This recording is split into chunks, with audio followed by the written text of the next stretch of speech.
सादर प्रणाम। जय सिया राम। आप सभी का स्वागत है सनातन धर्म और रामायण पर आधारित हमारे इस YouTube चैनल रामायण सेतु में। रोचक तथ्यों और रामायण पर आधारित जानकारी लेकर हम आप तक पहुंचते हैं।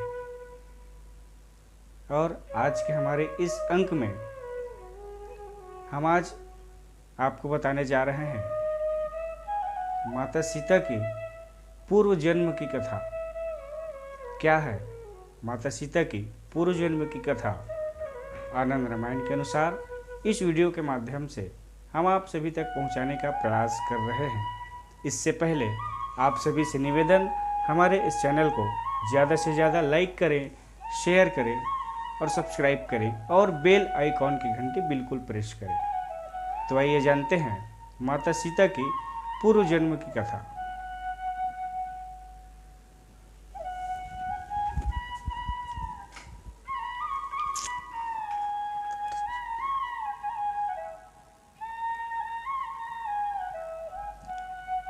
जनकपुर में सीता स्वयंवर होने के बाद राजा जनक जी ने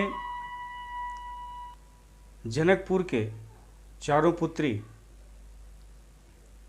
सीता, उर्मिला, मांडवी और श्रुतकीर्ति की शादी क्रमशः राम, लक्ष्मण, भरत, शत्रुघ्न के साथ संपन्न कराने के बाद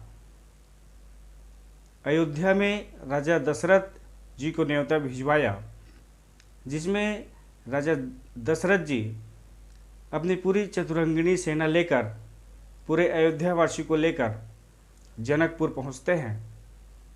और जनकपुर पहुंचने पर विदेह राजा जनक जी महाराज दशरथ जी से निवेदन करते हैं, हे राजन, आप मेरी पुत्री सीता की शादी, विवाह भगवान राम से और उर्मिला के लिए भगवान लक्ष्मण और मांडवी के लिए भरत और श्रुतकीर्ति के लिए शत्रुघ्न के लिए अपना बहू के रूप में स्वीकार करने का कृपा करें। उनकी बातों को सुनकर राजा दशरथ तथास्तु कहकर राजा जनक के समीप जहाँ बैठे थे सभी लोग, तब उन्होंने अहिल्या पुत्र पुरोहित शतनंद जी से पूछा, हे मुनिश्रेष्ठ, हे शतनंद जी, आप मुझे सीता के जन्म की कथा सुनाने की कृपा करें कि सीता कैसे धरती माता से प्रकट हुई, कैसे उनका जन्म हुआ। उनके वचनों को सुनकर शतनंद जी कहते, हे राजन, सुनो, मैं सीता की जन्म की पूरी कथा विस्तार पूर्वक सुनाता हूँ। एक महान प्रतापी राजा पद्माक्ष नाम से प्रसिद्ध हुए थे।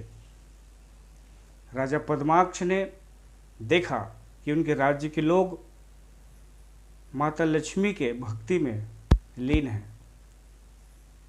उनकी भक्ति को देखकर राजा ने यह सोचा कि मैं लक्ष्मी को अपनी पुत्री के रूप में प्राप्त करूंगा, उन्हें अपने गोद में खिलाऊंगा, उन्हें अपने आंगन में खिलाऊंगा।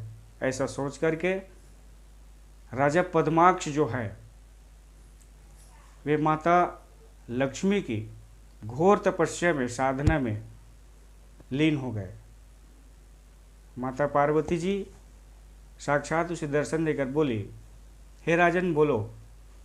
तब राजा पद्माक्ष ने कहा, हे माता लक्ष्मी, मैं तुम्हें पुत्री के रूप में प्राप्त करना चाहता हूँ।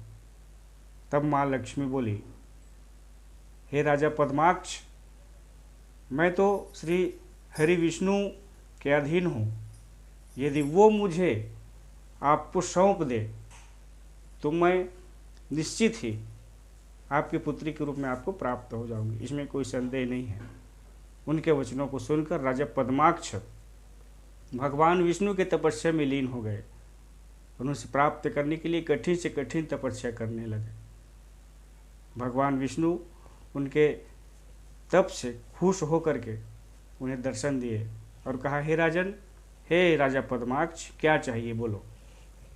राजा ने कहा, हे नारायण, हे प्रभु, मुझे आपकी लक्ष्मी जो है पुत्री के रूप में आप मुझे दे दीजिए। तब भगवान विष्णु ने उन्हें एक विजौरा, जिसको कहते हैं विजौरा का फल, उसे दिया। विजौरा का फल हम कह सकते हैं नींबू, जिसको कहा जाता है। विजौरा नींबू का फल राजा पद्माक्ष को दिया और अंतर ध्यान हो गए। इधर राजा पद्माक्ष खुश होकर उस विजौरे, उस नींबू के फल को जब काटा तो उसमें देखा कि एक दिव्य कन्या, एक प्रकाशवान कन्या उस फल में, उस विजौरे के फल में मौजूद है। राजा पद्माक्ष उसे कन्या के रूप में प्राप्त किया और खुशी खुशी अपने महल को चले गए और उस कन्या का बहुत ही अच्छे ढंग से देखभाल और परवरिश करने में लग गए। जैसे जैसे काल बीतता गया, दिन बीतते गए, वो कन्या विवाह के योग्य हो गई, विवाह के लायक हो गई। तब राजा पद्माक्ष ने मन में चिंतन किया कि मेरी इस दिव्य कन्या पद्मा के लिए कौन ऐसा योग्य वर है जिनको मैं अपनी पुत्री पद्मा को उसे सौंप सकूं।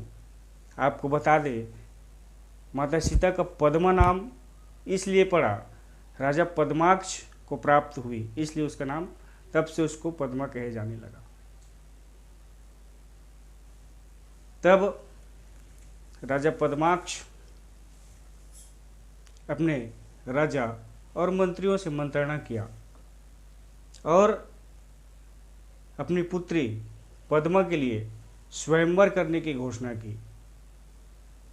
समारोह का आयोजन हुआ और उस स्वयंवर में अपने आसपास के देश विदेश के महान, एक से बढ़कर एक महान प्रतापी राजाओं को आमंत्रण भेजा गया, जिसमें लंकापति रावण भी शामिल था। लंकापति रावण भी पद्मा के स्वयंवर में गया हुआ था। समारोह का आरंभ हुआ। राजा ने ऐलान किया कि जो कोई भी आकाश के नीले वर्ण को धारण करेगा, नीले रंग में रंग जाएगा, आकाश के नीले वर्ण से रंग जाएगा, उसके साथ मैं अपनी पुत्री पद्मा का विवाह करूंगा, पद्मा उसी का हो जाएगा। इस प्रकार राजा की वचनों को सुनकर सभी राजा आश्चर्यजनित हो गए कि राजा ने यह कैसी प्रश्न रख दिया है। तब सभी ने उसे युद्ध के जरिए प्राप्त करना चाहा, पद्मा को युद्ध के जरिए प्राप्त करना चाहा। फिर घोर युद्ध हुआ। राजा पद्माक्ष उन राजाओं के साथ घोर युद्ध किए। अंततः वे सब दैत्य और दानवों के अधीन हो गए, उनसे हार गए और दैत्यों ने राजा पद्माक्ष की हत्या कर दी, उसे मार दिया। अब मारने के बाद पद्माक्ष उनकी पुत्री पद्मा को खोजने लगे, उन्हें प्राप्त करने के लिए। उनके महलों को छान मार डाला, पूरे महल तोड़ डाले, भूमि खोद डाली, पूरा अस्त व्यस्त कर दिया।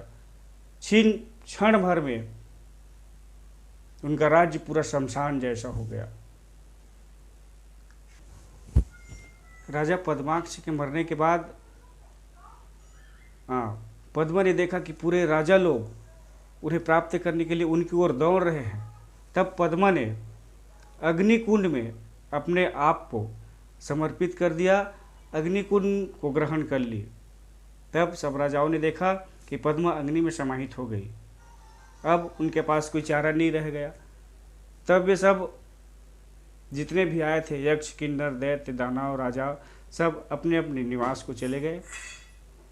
तो माता सीता की ये पूर्व जन्म की कथा का शेष अंक हम आप सभी के लिए अगले अंक में लेकर आएंगे। तब तक के लिए आप सभी को जय श्री राम।